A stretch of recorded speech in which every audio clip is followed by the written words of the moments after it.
On the latest episode of The Traitors, we saw the rise and the fall of the popular girl. I'm sure many of us have seen this in secondary school. And I feel like the Traitors dynamic is kind of like secondary school in terms of how people are grouped in stereotypical ways. But back to my first point, we saw the rise and fall of the popular girl being Armani. Now, a lot of people have been getting onto my girl, but you know what? They can't make me hate her. They can't make me hate her. She made great TV. And I was rooting for her. But my girl was delusional. And on top of that, she didn't come prepared. I think she generally thought that everybody liked her. Nobody would vote for her. And she was just going to coast through this competition. So I think her downfall was being overconfident. And I would say underprepared. Because somebody who had generally studied the past 2 seasons wouldn't have acted in the way that Amani did. But again, like I said, I think there's a little bit of delusion there because I feel like in her head, she was playing such a great game. So I think it was obvious for everyone to see that she was doing way too much. She was being chatty-patty with everybody. And the old saying says, a friend to everyone is a friend to no one. And she wasn't really making any core alliances. She was just buddy-buddy with everyone, which was always going to be her downfall, especially being how outspoken and confident she was. Like I said in the beginning, The Traitors very much works on stereotypes. Every season, it doesn't matter how diverse they make it, when you're essentially playing a guessing game and money is on the line, people are going to turn to what they know best, and that's stereotype. And when we consider things like British society, kind of the secondary school mentality, what are the traits that rub people the wrong way? Being overly confident, showing off. Generally, British mentality, people don't like that.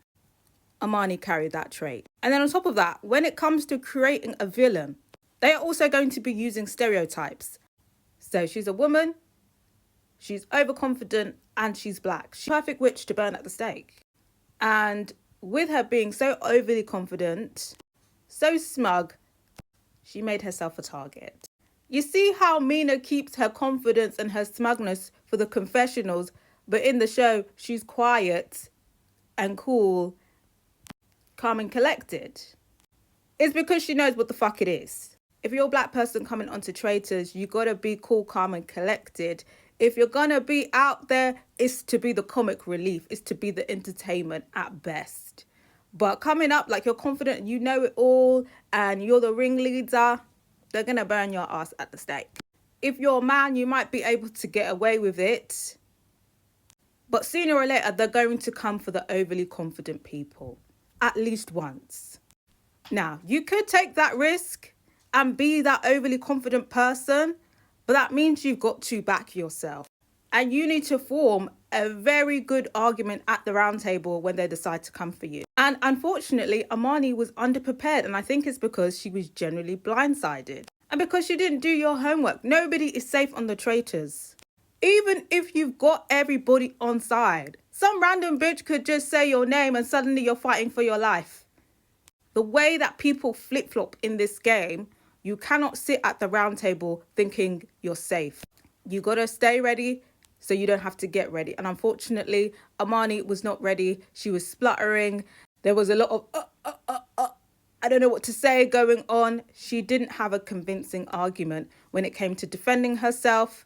And that's why she got voted out. And like I said before, a friend to everybody is a friend to no one. She had no one backing her, including her own traitors. Linda tried to warn her. She didn't want to listen. Mina could have then pulled her to the side and been like, look, loads of people have said your name and you need to change things up because people are looking at you sideways. But Mina decided that Amani probably is going to continue to dig her own grave and she doesn't want to be associated. And unfortunately, she was right. Amani did dig her own grave.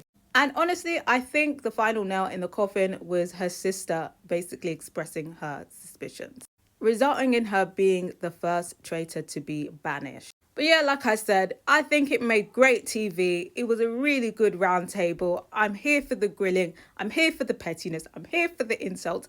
I'm here for people being stumped for words. Thank you, Amani, for that great TV. I'm going to hear from you guys. What was the downfall of Armani? Was it her in general? Was it her sister throwing her under the bus? Was it her lack of an argument? Was it everything all together?